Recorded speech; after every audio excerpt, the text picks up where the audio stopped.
एक बार भूपति मन माही, भयउ गलानी मोरे सुत नाही। तो गुरु गृह गयो तुरत महिपाला, चरण लागी कर विनय विशाला। कहां गए? गुरु जी के पास। अर्जुन ने क्या कहा?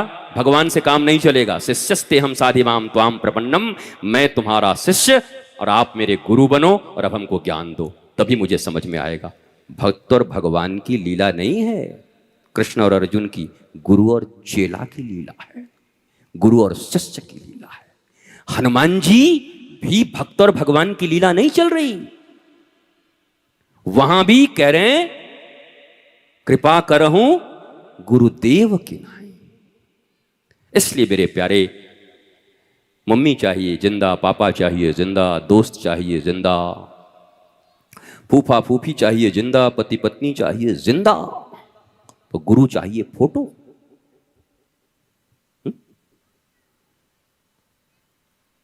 भगवान फोटो सिर्फ। कि आज कैसे हुआ? आज ठाकुर जी को 4 बजे ही लॉक कर दिए, साला का शादी था उसमें चले गए, ठाकुर जी लॉक हो गए। साले की शादी है भाई, ठाकुर जी थोड़ी भड़केंगे, साला भड़क जाएगा। जरा जिंदा गुरु को लॉक करके जाओ तो पूछो इन लोगों से, 5 मिनट की देरी होती है तो इनकी ऊपर नीचे कर देता हूं मैं। जिंदा गुरु से निर्वाह करना बड़ा कठिन है,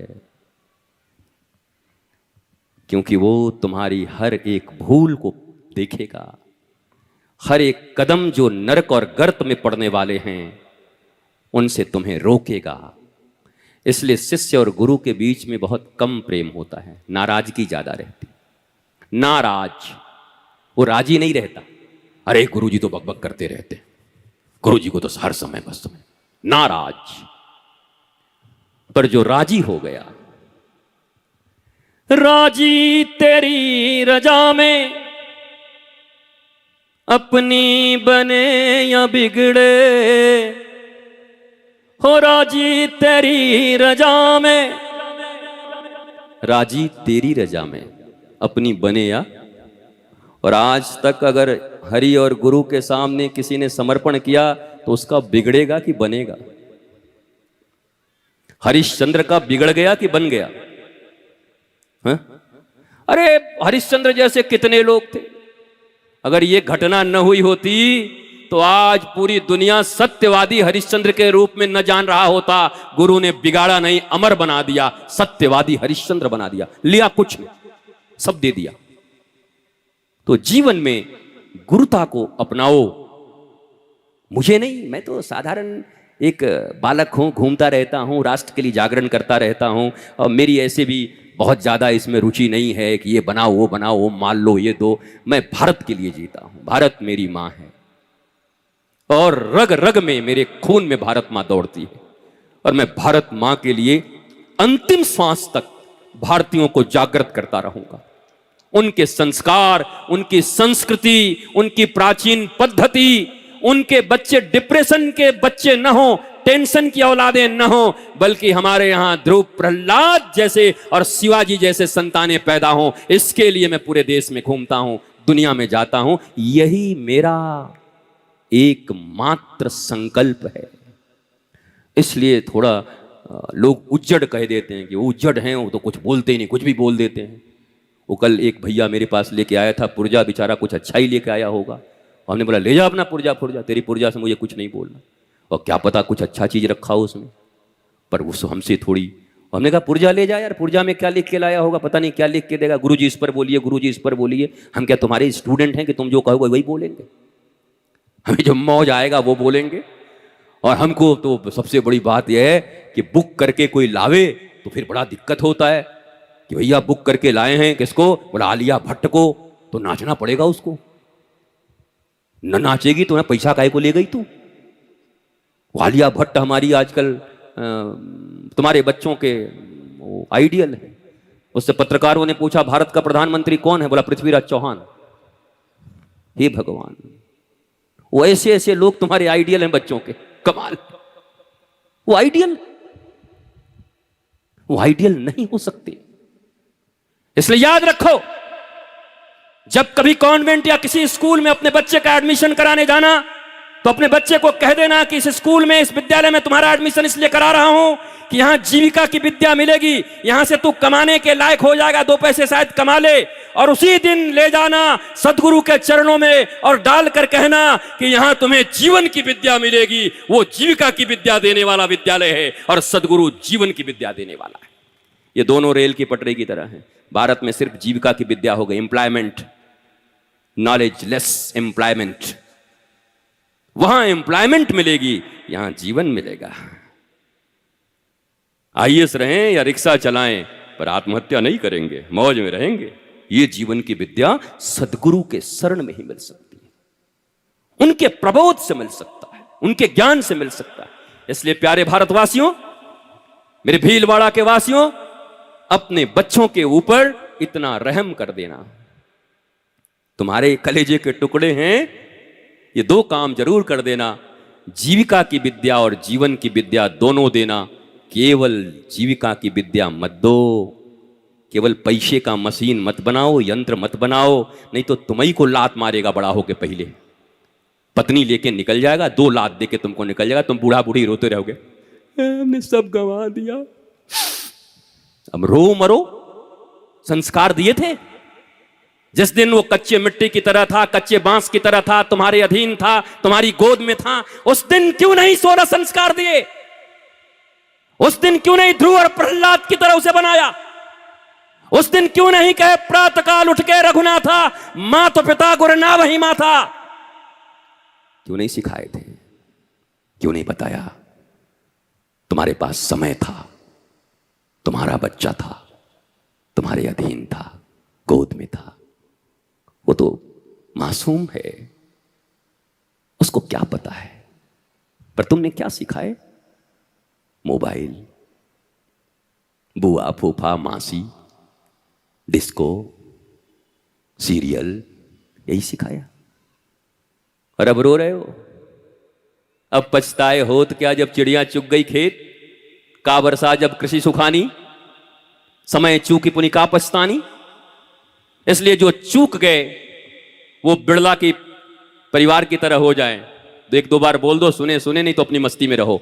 और जो अभी बनने वाले हैं वो याद रखें कि मैं नहीं चूकूंगा, मैं अपने बच्चों को संस्कार ऐसा दूंगा कि वो बड़े होकर लंदन में बैठ करके और मेरी मृत्यु पर ऑनलाइन श्राद्ध नहीं करेंगे। अब ऑनलाइन श्राद्ध हो रहा है भारत में। जहां सनातन संस्कृति है वहां एक ऐसा ऐप बन गया है कि मरने के पहले तुम वहां पैसा जमा कर दो तो तुम्हारे श्राद्ध कर देंगे। उसमें चुनाव है कि 4 आदमी चाहिए कि 40 आदमी चाहिए, बैंड बाजा के साथ तुम्हारा होगा, कितने लोग खाएंगे, और तुम जमा कर दो और तुम्हारा बेटा बेटी कोई करे ना करे वो लोग कर देंगे। ऐसा ऐप बन गया। ये कितनी बड़ी विकृति है भारत के लिए। तुम्हें मरने के बाद भी अपने संस्कार कराने के लिए ऐप में पैसे जमा करना पड़ेंगे। अरे ये विकास है या विनाश है? किस लिए बच्चे पैदा कर रहे हो? किस लिए माता पिता बने हो?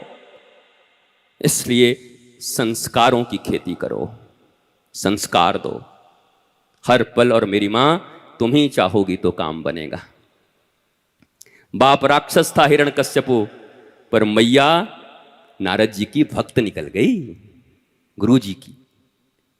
बाप तो राक्षस था हिरण्यकश्यपु, पर मां नारद जी के आश्रम में चली गई। इंद्र ले जा रहा था, नारद जी ने पकड़ लिया। रे कहां ले जा रहा है? इसके गर्भ में। और वो बच्चा कैसा जन्म लिया, उसको पढ़ाते पढ़ाते शुक्राचार्य के दोनों बेटे मर गए, संडामर्क, राक्षसी विद्या। पर वो ईश्वरीय विद्या पढ़ के आया था। अंत में पूछा हिरण्यकश्यपु ने, इसको कौन ये सब पढ़ाता है? दोनों गुरु के बच्चों को बुला के डांटा। गुरु के बच्चों ने कहा, महाराज इसको कोई नहीं पढ़ा सकता, ये पढ़ा पढ़ाया आया हुआ है, ये गर्भ से पढ़ के आया।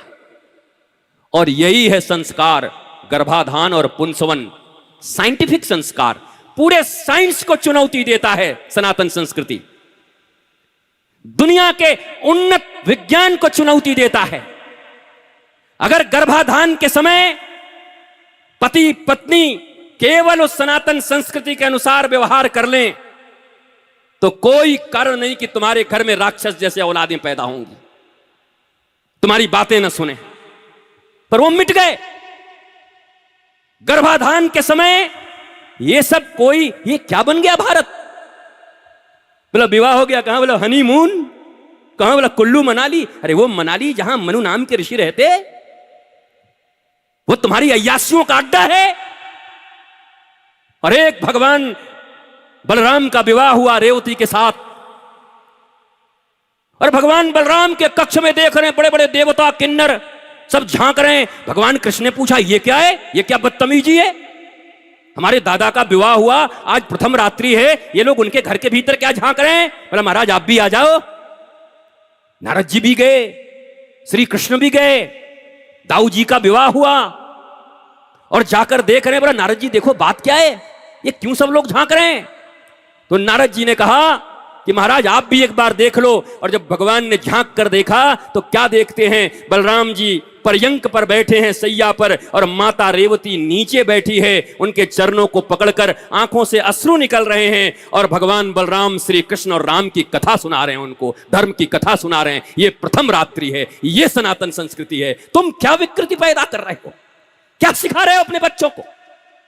दो पैसे क्या हो गए कि अपने ही संस्कारों का गला घोंट रहे हो? दो पैसे क्या हो गए कि अपने ही बच्चों को गर्त में ढकेल रहे हो? और ऊपर से सनातनी कहते हो अपने आप को, पूजा करके अपने आप को धार्मिक कहते हो। बद्रीनाथ और केदारनाथ हेलीकॉप्टर से जाकर के धर्म का ध्वजा लहरा करके अपने आप मस्तक पर मार लेते हो कि मैं धर्म करके आ रहा हूं। ये कैसा धर्म है? तुम्हारा पहला धर्म है तुम्हारी संतानों का रक्षा। तुम्हारे बच्चे, तुम्हारी ये बेटियां वो बने मदालसा की तरह, ये बने मीरा की तरह, ये राधा रानी की सखियों की तरह बने, ये बने। ये तुम्हारा धर्म है, ये तुम्हारी पूजाएं हैं, ये तुम्हारा चढ़ावा है, ये तुम्हारा कलावा है, ये तुम्हारी तपस्या है। वो तो तुम कर नहीं रहे, वो तो तुम मोबाइल में दे दिए, आयाओं को दे दिया, नौकरों को बच्चे पालने का जिम्मा दे दिया। तुम में इतनी भी शक्ति नहीं कि अपने बच्चे पाल सके। अरे पैदा ही क्यों किए थे जब आया और नौकर पालेंगे तुम्हारे बच्चों को? हैं दादियां, नानियां, दादाजी की गोद में खेल करके जो बच्चे बड़े होते वो संस्कारी होते, उनको संस्कार मिलते। तुम तो दादा को क्या, बाप को घर में नहीं रहने दे रहे हो? दादा को कौन रहने दे? दादी को घर में तुम क्या रहने दोगे? तुम्हारी ये जो ये पीढ़ी है ना, इसको मत गंवाओ। ये अंतिम पीढ़ी है, फिर कह रहा हूं, फिर इतना ज्ञानवान पीढ़ी कभी नहीं मिलेगी। ये बेचारे बच्चे तो मैं बताया ना, ये दादी बनेंगे तो कैसे बनेंगी? बोले यूट्यूब चलाओ ये यूट्यूब वाली दादी बनेंगी बड़ी होकर के, ये दादाजी बनेंगे सब बच्चे। पर ये जो पीढ़ी है, ये साक्षात ऋषि और भगवान की तरह है। इनको मत जाने दो, इनसे सीख लो, अपने दादाजी से, नाना जी से, बुजुर्गों से सीख लो, फिर ज्ञान नहीं मिलेगा। और ये सीख गए तो जीवन धन्य हो जाएगा। यही कह के अपनी वाणी को विश्राम देता हूं। मैं बहुत कुछ कह सकता था, बहुत कुछ कह सकता हूं, एक एक विषयों पर बोल सकता हूं, बोलूंगा, बोलता रहूंगा। सोशल मीडिया के जमाने में कोई दूरी है नहीं हमारी तुम्हारे, जब चाहो सुन लो। कहीं ना कहीं देश में रहूंगा ही, बोलता ही रहूंगा, बोलने की आदत है तो और करूंगा भी क्या, सुनते रहना। पर इतनी पक्की बात है कि कुछ बातें अपने हृदय में रख लो, कुछ एक ही बात की नहीं, बच्चों को तो बनाएंगे चाहे कुछ, गुरुजी ने कहा है बच्चों को संस्कार देंगे चाहे कुछ भी हो जाए, संस्कार देंगे। बस बीज पर काम हो गया तो काम बन गया, बच्चों पे काम हो गया तो सारा काम। अब बच्चे सुखी तो तुम भी सुखी। आखिर माँ बाप दुखी हैं बच्चों के कारण ही ना, बच्चे सुखी तो तुम भी क्या है। हमारे दोनों बच्चे परम संस्कारी हैं, आनंद आ गया। अब बच्चे खुश हैं, माता पिता बड़े आनंदित हैं, सत्संगी हैं हमारे माता पिता। कैसी जिंदगी हो जाएगी। नमस्कार, प्रणाम, वंदन, अभिनंदन। फिल्म देखने से बच्चों को मत रोकना, देखने देना। बस उनको ये कहना कि चाहे कोई हीरो हीरोइन रहे, तू राधा और कृष्ण देखना उसमें। वो जो भी गाना गावे, हम तो बड़े बड़े कथाओं में भी अपने अंतिम दिन में वो होली जब खेलते हैं तो हम ये गाना जरूर गाते हैं। और अपी ने मारी पिचकारी तोरी हर भीगी अंगिया, रंग रसिया रंग रसिया। रंग बरसे भीगे चुनर वाले रंग बरसे। ये सुन के रंग बरसे ये गाना, अरे खाए गोरी का है, गोरी भी बोलते हैं ये। हे कृष्ण करुणा सिंधु दीन बंधो जगतपते गोपेश गोपिका कांत राधा कांत नमस्तुते।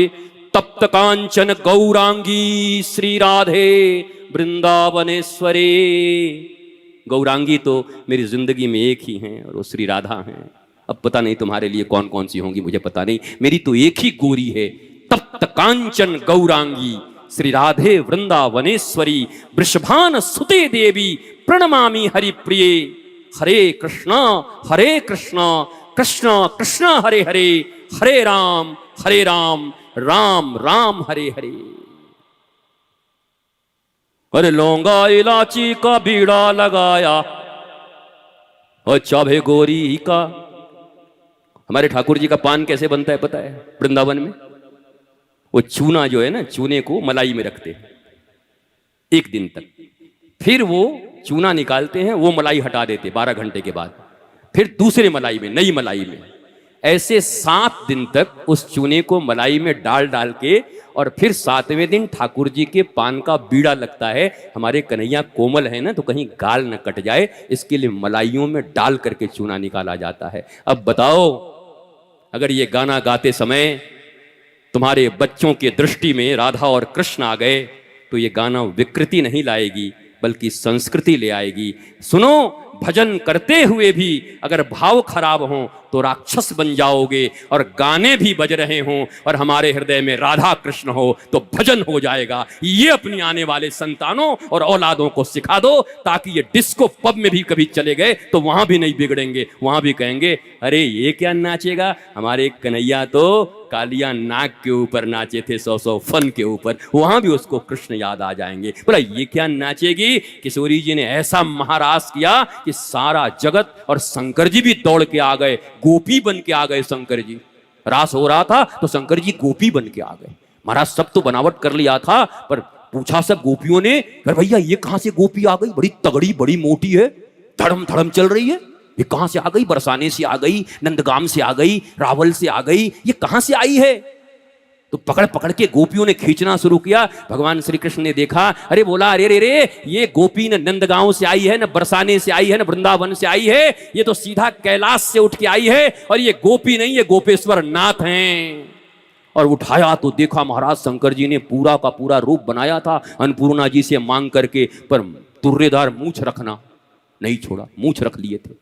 और ये बोला ये मूछ वाली गोपी कहां से आ गई? आज भी हमारे वृंदावन में गोपेश्वर नाथ वैसे ही मौजूद हैं। सारी दुनिया में भोलेनाथ ऐसे रहते हैं, हमारे यहाँ गोपी बन के बैठे हैं। महाराज ठाकुर जी ने गोपी बनाई दिया है, ऐसे अचरा ओढ़ करके, लहंगा फरिया पहन के हमारे गोपेश्वर नाथ बैठे हुए। कभी आओ वृंदावन में, दर्शन करो हमारे भोलेनाथ का, गोपेश्वर नाथ बैठे हैं। तो ऐसी भावना जब बच्चों की रहेगी तो उनको कोई विकृत नहीं कर सकता। हम दुनिया नहीं बदल सकते। उस राजा की तरह पांव में कांटे गड़ गए, उसने कहा सारे राज्य में चमड़े ठुकवा दो ताकि दोबारा मुझे कांटा न गड़े। गुरुदेव आए, पागल हो गया है?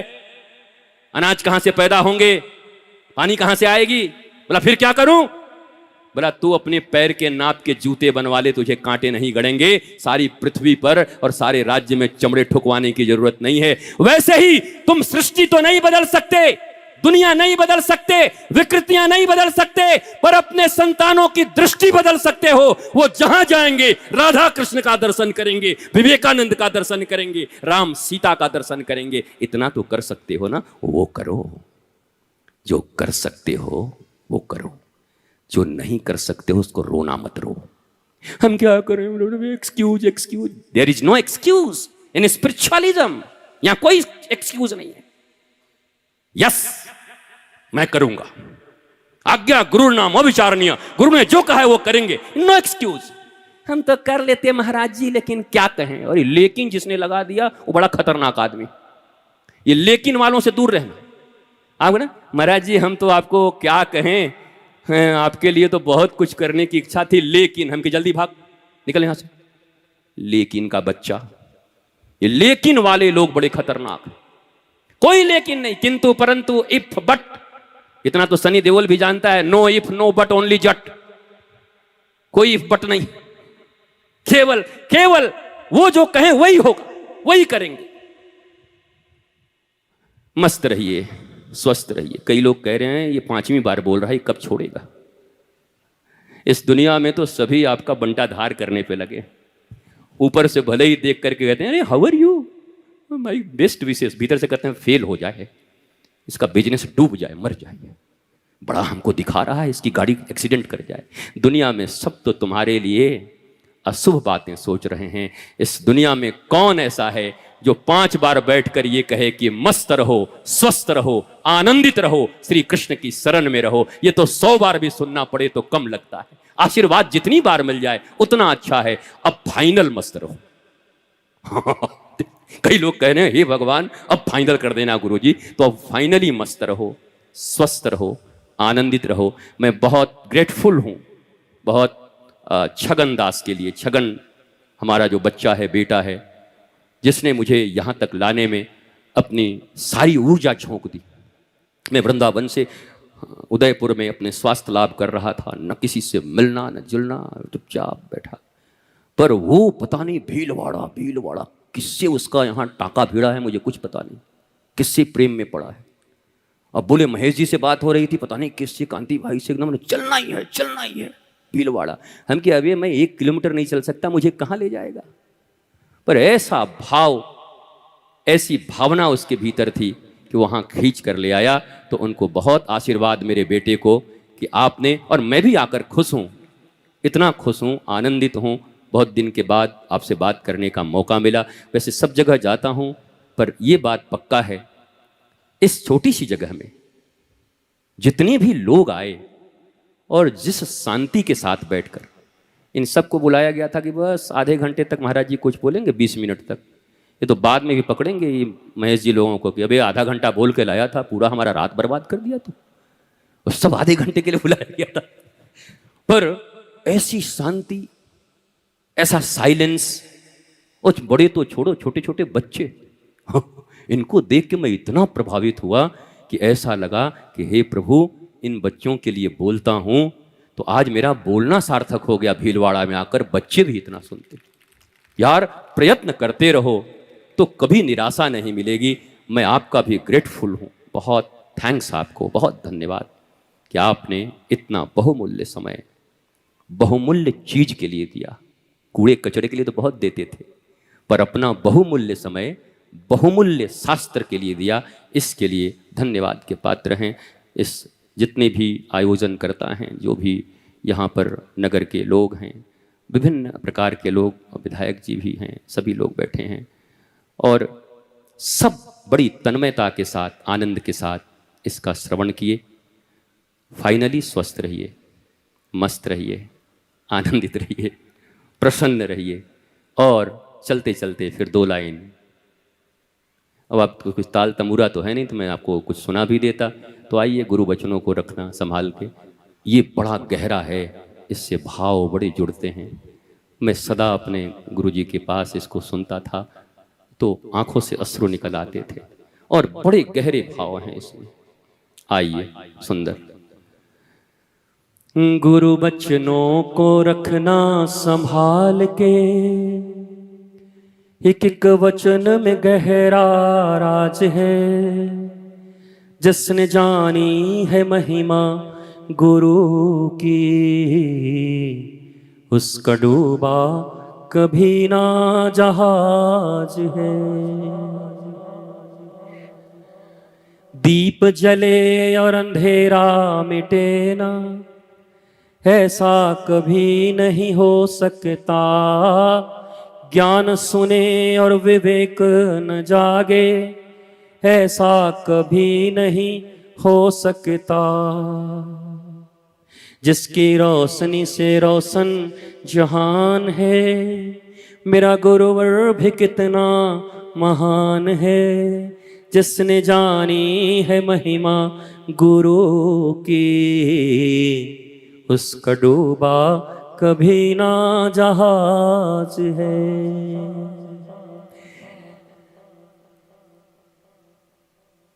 बीज पड़े और अंकुर ना फूटे, ऐसा कभी नहीं हो सकता, कर्म करे और फल ना भोगे, ऐसा कभी नहीं हो सकता। कर्म करने में तो होशियार है, पर फल भोगने में बड़ा ही लाचार है। जिसने जानी है महिमा गुरु की, उसका डूबा कभी ना जहाज है। और ये अंतिम लाइन मेरी जान है, मेरे प्राण बसते हैं इसमें। गुरु परिपूर्ण समर्पित तो हो जा, धोखा कभी नहीं खा सकता। लक्ष्मण रेखा सत्संग की हो तो रावण कभी नहीं आ सकता। लक्ष्मण रेखा का उल्लंघन, अगर गुरु रूप में लक्ष्मण जी थे, माता सीता ने सोने के लिए भगवान का त्याग कर दिया। मुझे गोल्ड चाहिए, ठाकुर सामने बैठा है, गोल्ड चाहिए। भगवान ने कहा ले आता हूं, पर लक्ष्मण जी की बात सुनना, गुरु छोड़ के जा रहा हूं। लक्ष्मण जीवाचार्य हैं, शास्त्र में जीवों के आचार्य हैं गुरु। अब ये न बताऊं तो बड़ा अपराध हो जाएगा चलते चलते। तो लक्ष्मण जी को भी जब गाली देने लगी सीता जी, वाल्मीकि रामायण पढ़ो, अरे तेरी नीयत ठीक नहीं लगती, जाओ वहां, पता नहीं प्रभु को क्या हुआ। अरे बोला वो जगत के मालिक हैं, उनका क्या कुछ करेगा। बोला जा। तो उन्होंने रेखा खींची, बोला इसको पार मत करना, मैं तो जा रहा हूं। पर जब रावण साधु का वेश बना के आया, बड़े लोग परेशान हो जाते हैं, गुरुजी साधु लोग आजकल ऐसे कैसे हो गए। अरे जब रामई जी के जमाने से साधु का वेश लेके वो आया था, कोई आतंकवादी बन के आया था क्या? साधु का ही वेश तो लेके आया था त्रेता युग में, तो कलयुग में ये कौन सी बड़ी बात हो गई। पर जब वो आए, गुरु की वाणी थी वो लक्ष्मण रेखा, पर सीता जी ने उसका भी उल्लंघन कर दिया। हाँ मैं छत्राणी हूं और द्वार पर आया हुआ अगर ये कह रहा है बाहर निकल के तो मुझे देना ही पड़ेगा, कुल का मेरा धर्म है। कुल धर्म मत निभाओ, गुरु धर्म निभाओ, नहीं तो रावण रूपी मोह पकड़ के ले जाके अशोक के नीचे शोक में डाल देगा। अशोक वृक्ष के नीचे शोक हो गया था उनको। तो पहले तो परमात्मा का त्याग किया सोने के लिए, धन के लिए, फिर गुरु का त्याग किया, फिर गुरु के वाणी का त्याग किया, तो जगदम्बा सीता का भी हरण हो गया और उनको भी राम जी से दूर रहना पड़ा, दुखी रहना पड़ा। तुम किस खेत की मूली हो, तुम्हारा क्या होगा कालिया? है बोलो, जगदम्बा के साथ ही हुआ, तुम्हारा क्या होगा? इसलिए ये लाइन समझो कि गुरु परिपूर्ण समर्पित तो हो जा, धोखा कभी नहीं खा सकता। लक्ष्मण रेखा सत्संग की हो तो रावण कभी नहीं आ सकता। अब तो होता ये हर पल आभास है, मेरे गुरुवर सदा ही मेरे साथ हैं। जिसने जानी है महिमा गुरु की, उसका डूबा कभी ना जहाज है, उसका डूबा कभी ना जहाज है। जय जय श्री राधे, जय जय श्री राधे, जय जय श्री राधे। नमः पार्वती पतये, हर हर महादेव।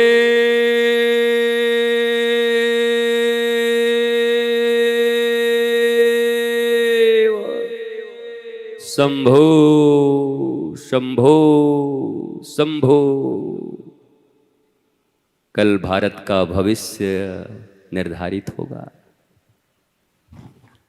भारत का भविष्य। ये साधारण चीज मत समझना कि हमको क्या मतलब। ये इतना बड़ा पर्व हुआ है कि ये पर्व निर्णय करेगा कि आगे होली, दीपावली, दशहरा ठीक से हम मना पाएंगे कि नहीं। तो कल बहुत बड़ा दिन है। सभी प्रार्थना करना कि ठाकुर जी तुम ही आ जाओ फिर से, सरकार, राजा राम राजा राम, रामराज्य हो, ऐसी प्रार्थना करना। हालांकि बड़ी निंदा होती है मेरी, धड़ाधड़ मुझे इतने लोग फेसबुक पे और इंस्टा पे गाली देने लगते हैं, बाबा जी नहीं है, ये भी राजनीति है क्या क्या बोलते रहते। पर संत का काम है अपने देश की रक्षा करना, और मैं अपने देश के लिए ये प्रार्थना कर रहा हूँ कि मेरे राष्ट्र की रक्षा हो। सभी स्वस्थ रहें, सुंदर रहें, आनंदित रहें। प्रणाम। जल्दी आना आनंदम धाम, वृंदावन सबके लिए स्थान है, जरूर आना। न कोई शुल्क, न कोई कुछ, मौज लेना आकर, हजारों दीपकों की आरती देखना। कैसे 1000 वर्ष पहले वृंदावन में ठाकुर जी गैया चरा के आते तो दीपक जलता था, वही वहाँ पर है वृंदावन में। वृंदावन सबको आमंत्रित करता हूँ, अपना आश्रम, अपना स्थान समझ कर आएंगे, आनंदित रहेंगे, स्वस्थ रहेंगे। मैं रहूं न रहूं, आप जाकर आनंद करेंगे। आपके कोई प्रश्न होंगे, मेरे बच्चे, मेरी बेटी आप आई थी, वो प्रश्न लिख कर दे देना। I will tell you in next episode from Jaipur और बेंगलुरु। जब मैं वहाँ प्रवचन करूँगा तो वहाँ से आपके प्रश्न का उत्तर आपको दे दूँगा, आपको मिल जाएगा। Thank you, love you all, always be happy. खुश रहिए, मस्त रहिए, स्वस्थ रहिए।